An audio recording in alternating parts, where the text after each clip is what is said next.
Namaste. We carry forward our discussion on silvicultural practices, and today we will have a look at nursery techniques. So, what is a nursery?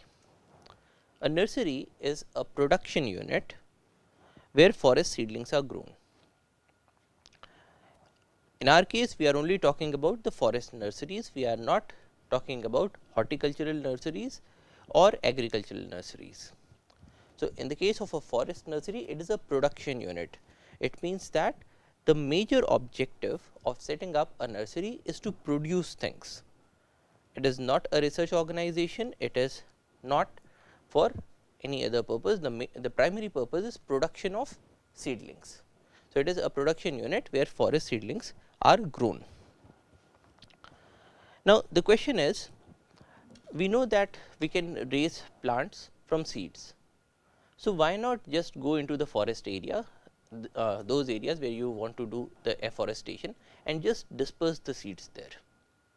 What is the importance? Why do we need to have a nursery? This is because the nursery provides us with certain advantages. So, what is the advantage of raising the plants in a nursery vis-a-vis raising the plants directly on the field? The need for nurseries, the first is to grow and maintain a large number of plants per unit area, because a nursery is a small place and you can do very intensive management in that small area. So, it is possible to grow a large number of plants in a very small area. Now, area or land is a very pricey commodity, and when you want to have a large number of plants in a small area, to produce a large number of plants in a small area, you need to do an intensive management, and the place where you do this intensive management is the nursery. Small and expensive hybrid seeds can be raised more effectively due to better care and management. Now, because you have a small area, a more intensive management, so it also means that the raising of plants is much more effective, is much better when we are doing this operation in a nursery as compared to doing this operation out in the field. Then increased germination percentage and vigor of seedlings grown in seed beds. Now, in the case of a nursery, we make seed beds, we provide those conditions which are optimal conditions for germination and for the growth of plants. So, this results in a much better or increased germination percentage and also the vigor of seedlings. Now, vigor refers to the hardiness of the seedling and also the rate of growth that it will show once you have planted it out in the field. Now, because in a nursery the plants get the most optimum conditions, so they put up a very fast growth, and once they have shown this fast growth, once they have become hardy enough to put them out in the field, then in the field as well they will be showing a very fast growth. So, the vigor is much better when we talk about plants that are raised in the nurseries. Better management with reduced care, cost and maintenance due to small area. Now, let us consider two scenarios. In one, we are enclosing a small area and we are making a nursery, and in the second one we are doing we are raising the plants out there in the field. Now, let us say that we are raising say 1000 plants here. Now, because of intensive management, you are having a much greater density of plants, whereas if you were to raise the same number of plants out there in the field, the density would have been much lesser.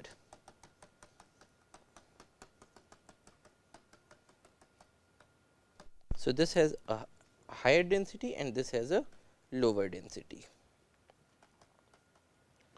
Now, let us consider some management interventions that we will need to provide to these young seedlings that are growing. Let us say that we need to provide water to the plants. Now, in this scenario, in the case of a nursery, because this area is small, so it is much cheaper to provide water, whereas in the case of the forest area, you will have to traverse long distances to give water to each and every plant.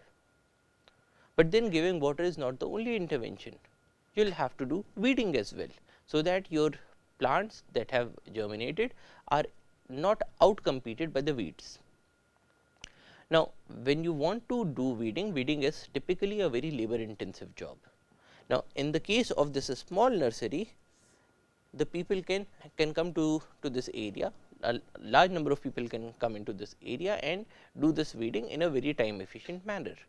Whereas, in the case of raising the plants out in the field, the person would have to go here, then here, then here, and so it becomes very much time consuming just to traverse these larger distances. Consider another management intervention, application of fertilizers. Here again, in the case of a field scenario, the persons will have to traverse long distances. Similarly, application of insecticides or pesticides. So, when we talk about a nursery, the management is much better with reduced care, cost and maintenance due to the small area. Because the area is small and in this small area you are raising a large number of plants. So, per plant cost, per plant maintenance goes down. Easy manipulation of growing conditions.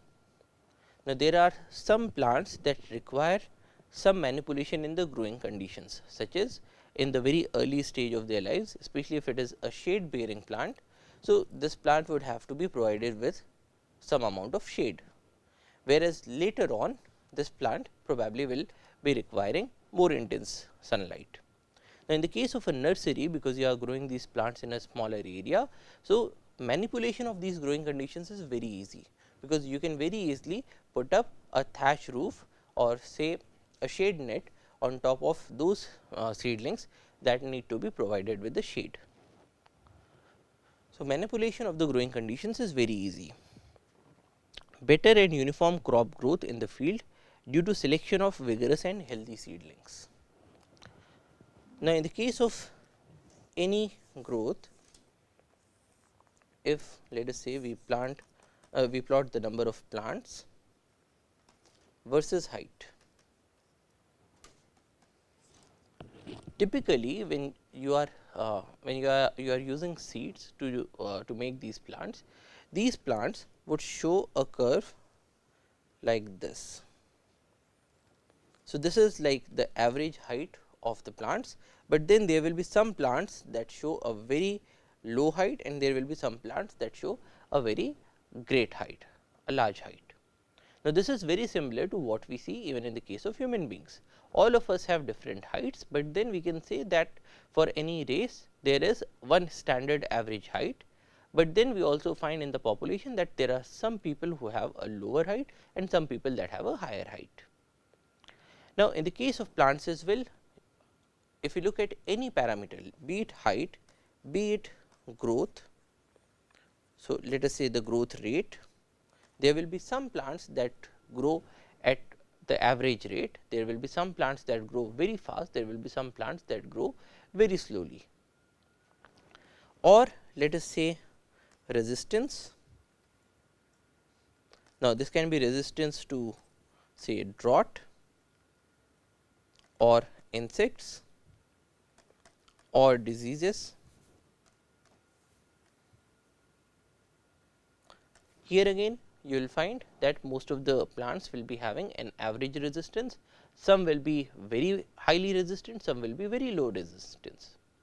Now, when you are growing these plants in a nursery, it is possible to do a grading of these plants and then select the best plants for sending out in the field. So, for instance, if you are going for production forestry, you want to have plants that grow at a much faster pace. So, in the nursery, when you are raising the seedlings for say 2 or 3 years, at the end of these 3 years, you can select those plants that have been showing a very fast rate of growth, and you can send those plants to the field. So, all the plants that are finally planted on the field will be showing a very fast rate of growth. So, it is possible to have a better and uniform crop growth in the field, because you have selected for those plants that are showing a faster growth rate, and at the same time it is uniform. So, all of your plants will be growing at nearly the same rate, because of which any silvicultural operation that needs to be done later on to the stand will become much easier to manage. So, better and uniform crop growth in the field due to selection of vigorous and healthy seedlings. So, those seedlings that are showing fast growth and those seedlings that are completely healthy, only those are selected to be sent out to the field. Next, off season sowing of seeds is possible. Now, what happens in nature is that a number of seeds germinate in the rainy season, but then rainy season is also the best season for the establishment of a seedling. So, if you have a seed, or if you want to raise plants out in the field, it is much better to begin a bit before the rainy season. Now, in a nursery you can artificially irrigate the seedlings, you can artificially make them germinate by manipulating the conditions in the nursery.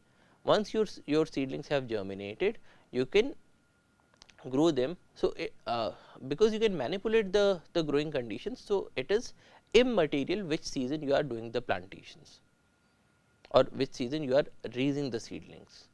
So, you can begin in, say, the spring season, or you can begin even earlier in the winter season, and you can ensure that by the time the rainy seasons come, your plants are already a bit big in size. So, they are like this big, so that when you put them out in the field, they have a competitive advantage. So, this off season growing of seeds is sowing of seeds is possible in the case of nursery, but it is very difficult out in the field, because you have little control over the growing conditions. Now, lower seed requirement of nursery raised crops due to better management. So, because of better management, because you are able to provide better protection, you are able to provide the management interventions. So, a large number of seeds are germinate, and they also are able to survive as seedlings. So, if the mortality goes down, the seed requirement also goes down.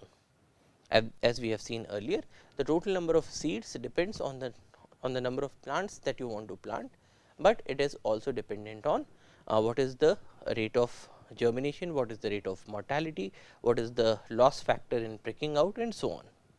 Now, in the case of a nursery, you have much better control over germination, mortality, and so on, because of which the seed requirement typically is lower. And easy management of insects, pests, diseases, and weeds, because these plants are growing close together. So, it is very easy to apply insecticide, pesticide, weedicide onto your young seedlings. So, we can see that nurseries have a very important role to play in the silvicultural operations.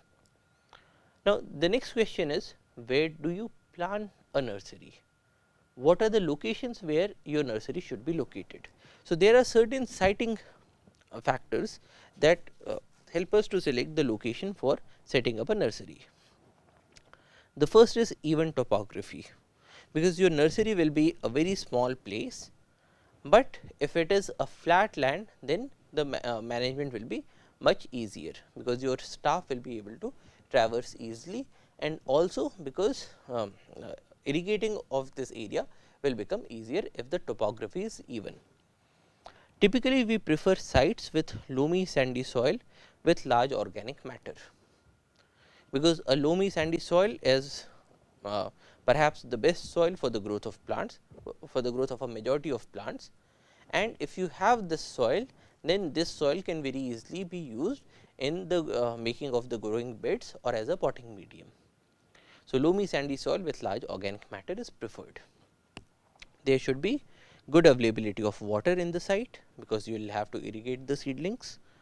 There has to be a good amount of drainage, so that there is no water logging that will inhibit the growth of seedlings. There should be an ease of transportation. So, typically we locate our nurseries near to the roads, so that once the plants have been cultivated in this area, it is easy to transport them out into the field. Easy availability of labor, because nursery management is a very labor intensive job, and you require a number of manual operations to be done, whether it is picking out the seedlings, transplanting them, filling up the polythene bags and so on. So, there should be an easy availability and perhaps also a cheap availability of labor. Protection from animals, because these seedlings are also very good food for animals. So, typically you will find that the herbivores will try to enter inside, because of which you need to have good amount of protection, perhaps by means of fencing or by means of walls near large markets or plantation sites, so that ultimate transportation costs go down, and also located in a pollution free area, because in the case of very polluted areas you have large amount of settlement on top of leaves, which also reduces the photosynthetic ability of the plants. So, typically we want to have our nurseries in areas that are pollution free. Next, how do you lay out a nursery? A nursery needs to have several things. So, there will be certain areas where you will be raising your beds. So, let us say that this is a nursery. So, there will be certain areas where you will be raising the beds. So, this is where the plants are actually grown. Now, these beds should also be accompanied by trees to provide certain amount of shade to the beds, so that these are not completely exposed to the sun. Then in the nursery you will require these roads, so that people are able to access the beds for the different management operations that will be required. Now, at the same time you will probably require a source of water. So, probably there is a well or a tube well with a pump set, which is providing water perhaps through pipelines.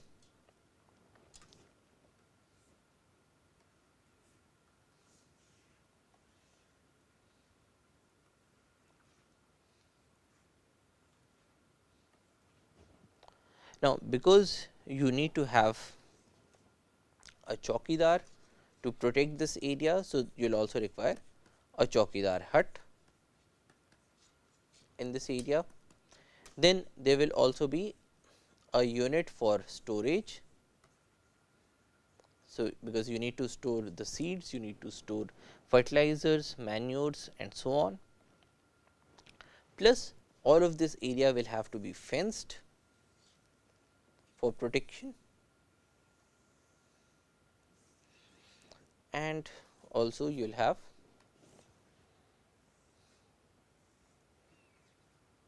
connection to the main road for transportation. So, this is a typical layout. So, here in this picture we can see that here we have the beds, here we have a tube well that is providing water for irrigation. Here we are seeing that there is a storage room.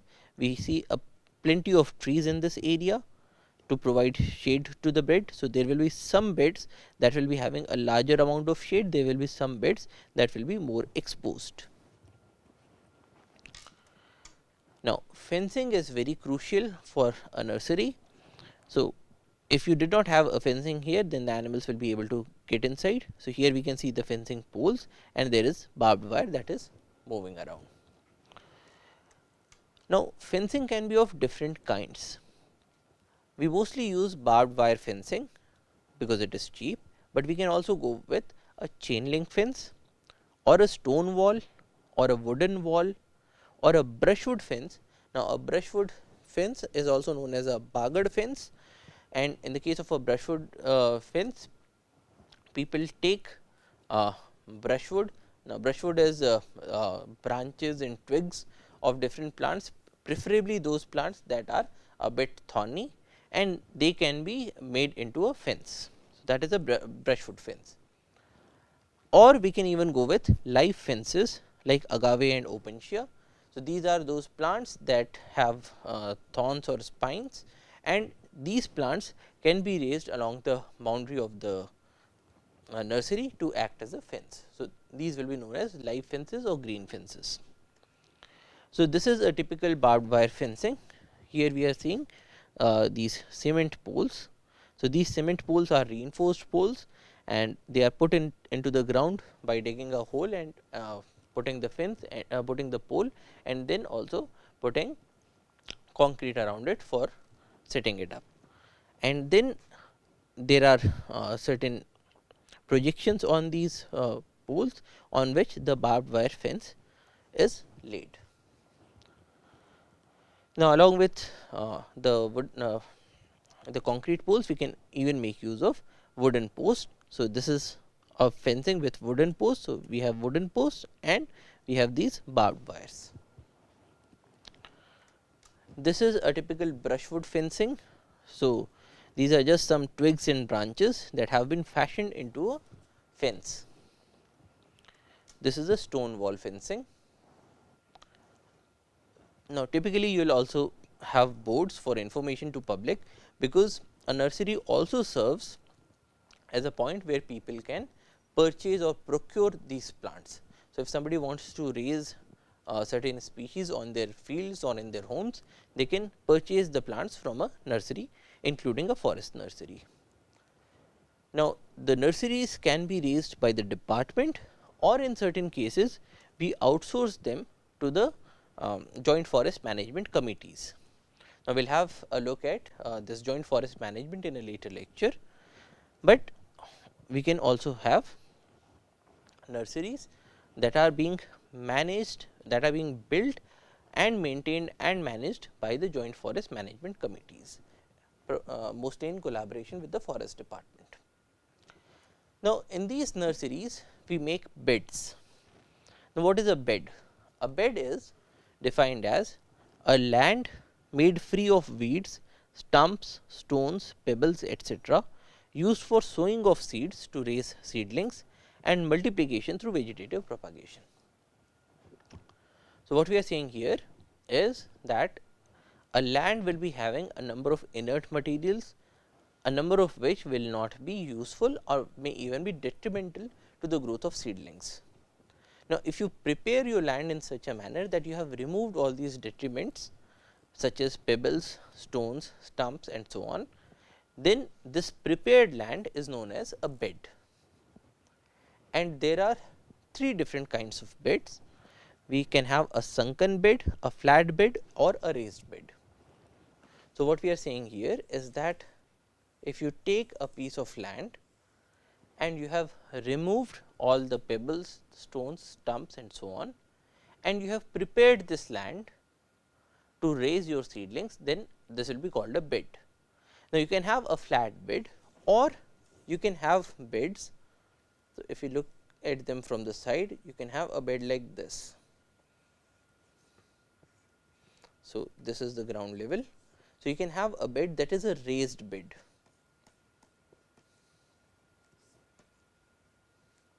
And here you have channels, or you can have a bed that is a sunken bed.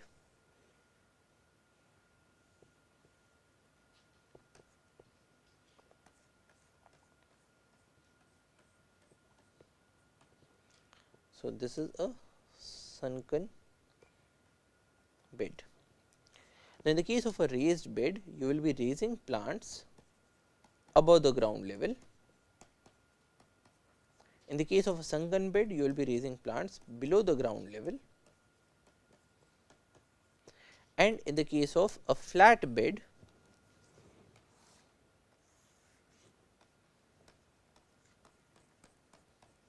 you will be raising your plants on the ground level. Now, when should we use which kind of a bed?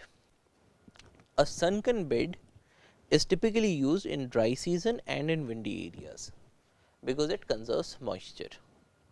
So, in the case of this sunken bed, if you add water to this area, the water will enter into these beds and it will stay in these beds for a longer period of time. So, the water gets concentrated in these beds. So, we prefer them in the dry seasons or in windy areas, because if we look at the impact of wind, then these structures will protect the plants from the impacts of high winds, especially the desiccating impact of the winds. So, we prefer sunken beds in dry seasons and in windy areas. Flat beds are made at the ground level. A raised bed is used in wet seasons because it prevents waterlogging. Because what happens in the case of a raised bed is that the water is not able to accumulate on the top. So, any water that accumulates goes down and then moves away in this channel.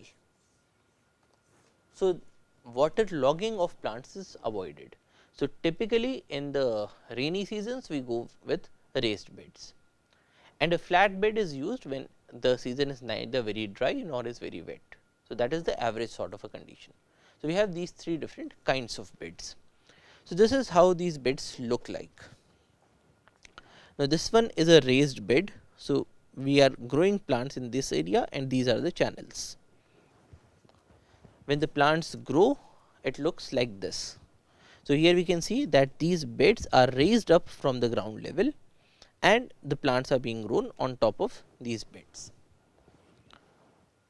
Sunken beds look like this. So, here is the ground level and we have made a depression, and in this depression we are raising up these plants. And a flat bed is like this. So, here on the ground level itself grass has been removed and we are raising the plants in polypods in this flat bed. Now, in a number of situations when we are growing plants in polythene bags, we also add a plastic sheet beneath these poly bags. So, which is a very thick sheet. So, we can see it here. So, this plastic sheet prevents the growth of roots if they are able to move out of the polythene bag. So, essentially what we are saying here is that in the case of a polythene bag, so we have soil here, we are raising a plant here, but in certain situations the roots of the plant are able to penetrate the polythene bag, and if these roots are able to reach into the ground, then the plant will start to establish itself out here in the nursery. Now, a nursery is not meant to for the seedling to establish itself. A nursery is meant so that this seedling can later on be transported to the field and planted there.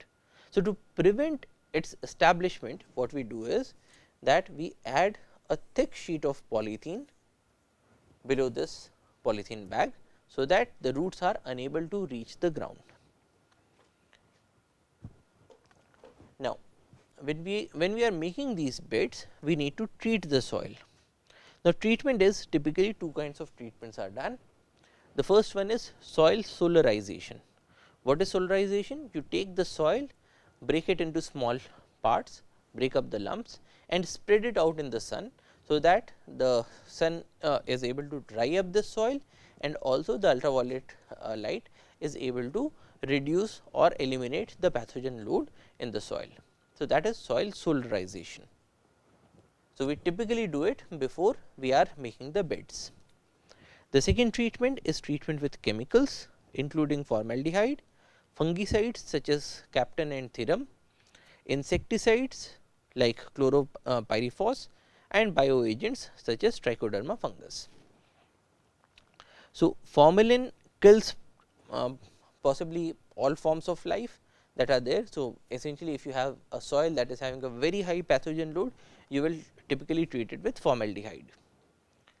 Or if your soil is having pathogenic fungi, you will treat it with fungicides. If you have insects or pests, then you will treat it with insecticides, and bioagents such as Trichoderma fungus are added to the soil because it acts as a symbiotic fungus which helps in the growth of the plants. So, different kinds of treatments are given to the soil, and as we have seen before sowing, the seed is also given certain treatments. typically soaking either in cold water, hot water or boiling water, or in certain cases acid or mechanical scarification or treatment with fungicides and or insecticides may also be required before the sowing operation. Now, once your seeds are ready, once your beds are ready, you need to ensure that you have proper growing medium for the plants. Now, we have two different kinds of media, one is the germination medium and the second one is the growing medium. Now, a germination medium typically is just plain sand. So, you can raise a bed. So, let us say that this is a raised bed and on top of it you can add sand, on which you will add the seeds, irrigate it, and you have the plants that are growing here. Now, once these plants have germinated, because they will germinate in a very high density, so next we will have to reduce the density, and this reduction of density is done through a process that is known as pricking out. Now, what is pricking out? In the process of pricking out, you will take these plants and move them into another bed while maintaining the proper density. So, we are removing these plants from the germination bed and we are shifting it to the growing bed. Now, in this growing bed, we will need to put the growing media. So, this is not just sand, this is a growing medium. Now, growing medium comprises of a combination of soil, sand, compost and additives. Now, soil is important for the growth of plants. Sand is added to make the soil more porous. So, addition of sand will ensure that there is no waterlogging and the plants are able and the roots of the plants are able to get access to the air. Compost is added not only to fertilize the soil, but also to ameliorate the structure of the soil. So, organic matter is added, and also we can add certain other additives such as moss. Now, moss matter, moss is also added to change the structure of the soil, or we can add peat. Now, a peaty soil is a soil with a high organic content. So, here again when we are adding peat, we are increasing the organic content of the growing medium, or we can add cocoa peat, which is a replacement for peat for those areas where we do not have access to peat. So, it is made out of coconut shells, or we can add vermiculite. Vermiculite is a substance that is produced by heat treatment of mica, and this substance is able to help the soil retain moisture, and it also changes the structure of the soil. Or we can add perlite, which is a natural mineral of volcanic origin. It is very similar to sand, or we can add sawdust. So, we can add all these different additives depending on whether we need to change the structure of the soil. So, these are the growing medium. Now, later on, if we want to shift these plants into polythene bags, then we can also make use of the potting medium. Now, potting medium is something that is used in pots. So, what we are talking about here is that if we have a polythene bag, and this polythene bag will also have to have certain soil. So, this soil is the potting medium. So, in this case we are shifting one plant and we are planting it in this polythene bag. Now, this potting medium typically is a 1:1:1 ratio of sand, soil and compost or farmyard manure. So, this is a typical combination 1:1:1 sand, soil and compost or farmyard manure, which is used to raise these seedlings in polythene bags or in pots.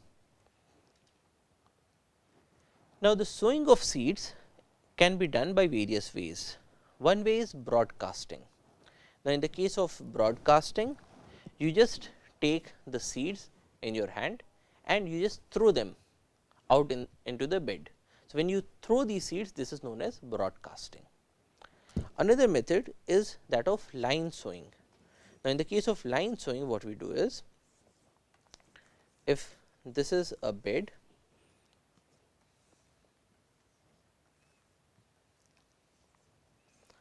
then we will create grooves in this bed.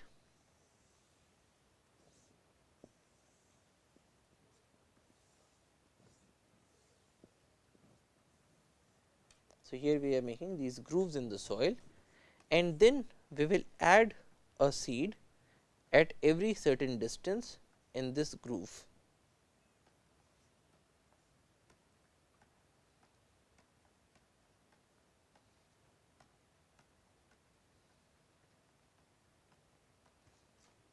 And then we cover these grooves with soil or the growing medium. Now, in this case, the plants that come up will come up at finite distances, and in this case the density or the spacement of the plants is easily controlled.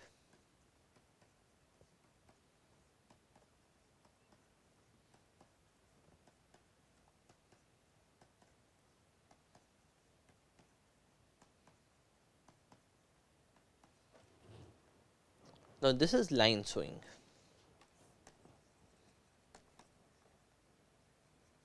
Whereas, in the case of broadcasting,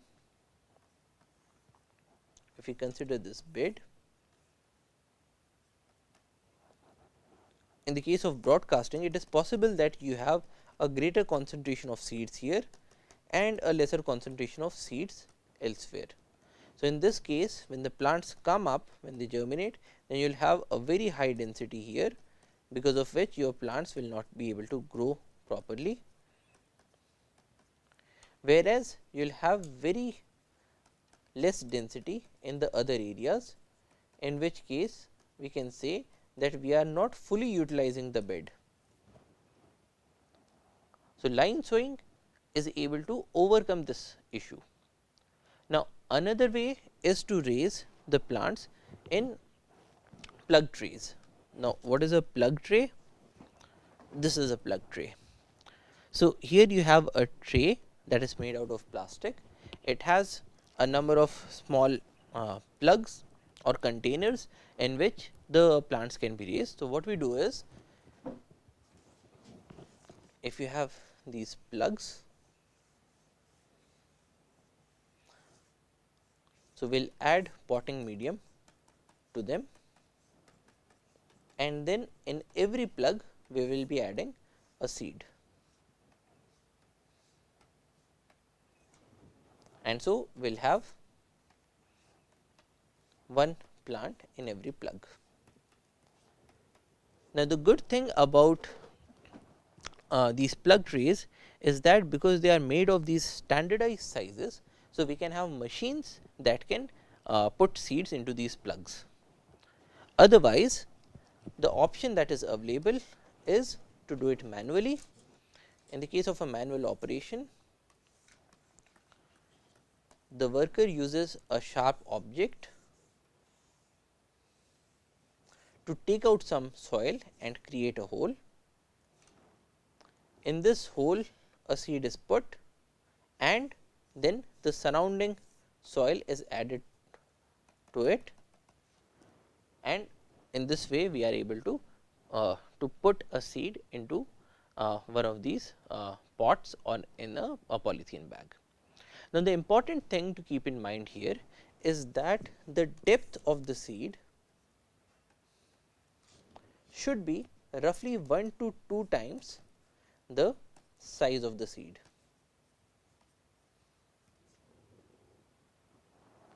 So, essentially your seed should be near to the surface, but it should not be exposed to the surface, and it should not also be so down below that the plant, when it is germinating, it is not able to come out.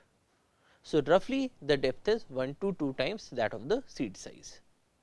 And in the case of a plug tray, the machine can be set so that it always adds these seeds at this particular depth.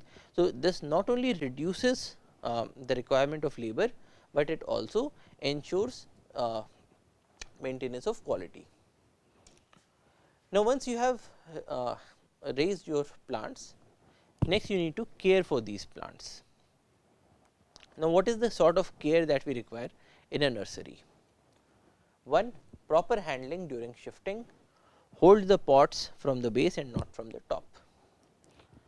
Now, when people need to move these polythene bags, so here you have a bag with soil and with a plant. When you need to move this polythene bag from one place to another, you should hold it like this. Suppose this is the plant, you should not hold it from the plant, you should hold it from the base, so that the plant is not damaged. 2, proper placement of the pots, they should be placed in a flat position and not on an inclined position. Now, this is because the roots are positively geotropic. What do we mean by positively geotropic? They go towards they go in the direction of gravity. Now, suppose you kept a pot like this.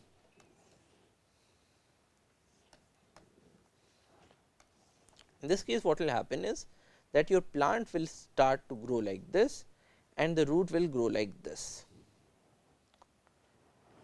Now, later on when you want to put this plant in the field, you will have a plant that is growing like this, which is neither good for a field situation, and at the same time the roots are not able to get access to all of this soil. So, whenever you are raising these plants, they should be raised in an upright position, straight up. Next caring is thinning of the plant density. If you are growing plants that are very close together, then one, there will be a dearth of resources, they will be out competing each other, and 2, there will be a phenomenon that is known as whipping.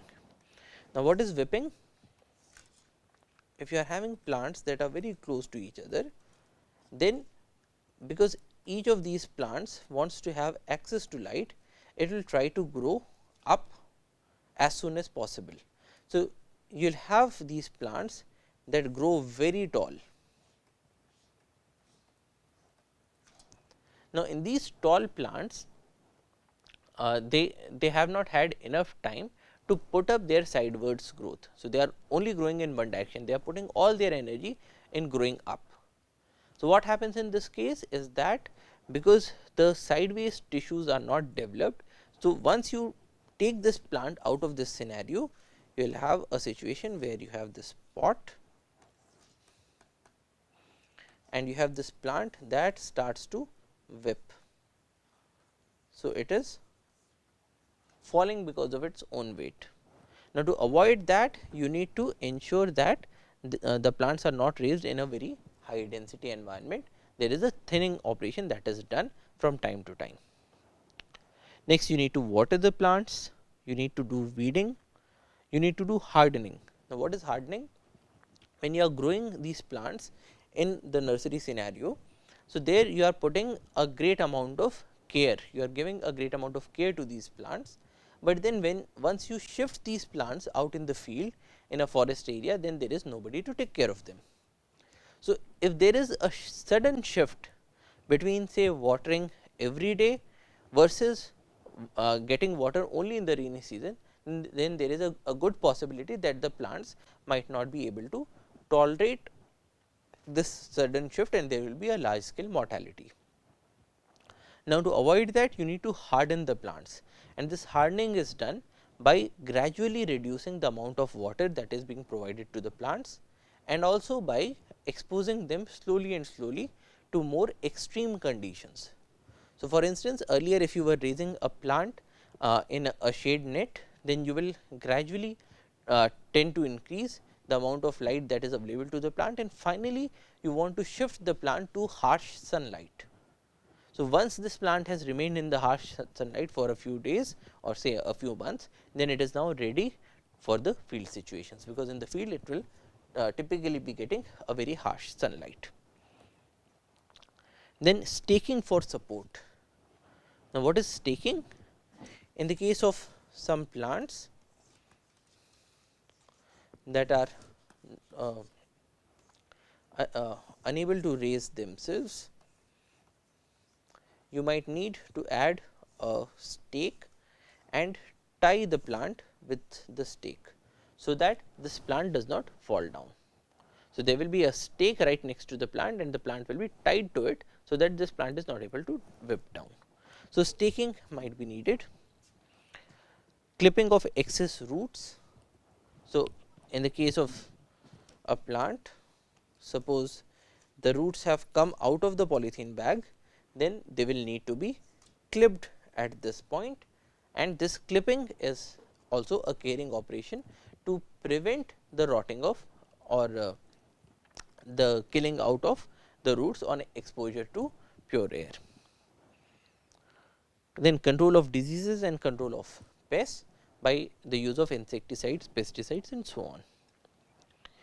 So, here we can see that in a nursery there is a large scale operation and people are regularly caring for the plants. Regular watering of plants is done, but then this watering also has to be controlled, because if we look at the impact of different amounts of water to a plant. So, let us say that this curve is showing that different amounts of water are being provided to the plants. Now, this plant is only getting a small amount of water, so its growth is limited. This plant is getting more amount of water, so it grows at a rate that is faster than that of the first plant. But then in the case of this plant, which is getting a very large amount of water, then there will be water logging, and this water logging will then adversely impact the plant growth and the plant growth will come down. So, when we are doing watering of the plants, this watering has to be adequate, it should be neither very low nor very high. This is an image that is showing the hardening process. So, in this process these plants are being raised under a shade net, so that they are not getting exposed to 100% sunlight, but they are getting exposed to say 70% sunlight. So, you will move slowly and steadily from 50% sunlight, 60, 70, 80, 90 and then finally out in the 100% sunlight. This is a weeding operation being done. So, here you have these polythene bags in which you have the plants, and the grasses or other plants that are growing in these polypods together with your plant of interest are being manually taken out. So, this is the weeding operation. We also perform grading operation in the nurseries, and in the grading operation those plants that are of the same size, that are showing the same growth characteristics, they are kept together. So, they will be sent out as a lot. These are plants that are ready for sale or usage, and here also we can see that there is these stakes that are there together with these plants. Then transportation of these plants is done either by using a tractor and trolley or by using small trucks in which these plants are kept. So, in this case we can see that these plants have been put in 3 different shelves. Now, these shelves need to be at sufficient distances, so that the plants are not damaged during the transportation. This is the raising of plants in containers. Now, container is a plastic pot like structure, and all of these are of standardized sizes, standardized shapes, and in this case the mechanization of plant growth or plant production becomes easier. So, this is a plant that is growing in the container. Now, one innovation that has been done recently is that of the use of the raised iron beds. Now, in this case what we are saying is that you have these iron stands on which we are raising the plants. The use of an iron stand, it is raising the plants. So, it is very similar to a raised bed, but then these plants are not in direct contact with the soil, because of which the chances of the plants getting exposed to the pathogens reduces drastically. So, in this case we are using these iron stands and we are putting the polypods on top of these.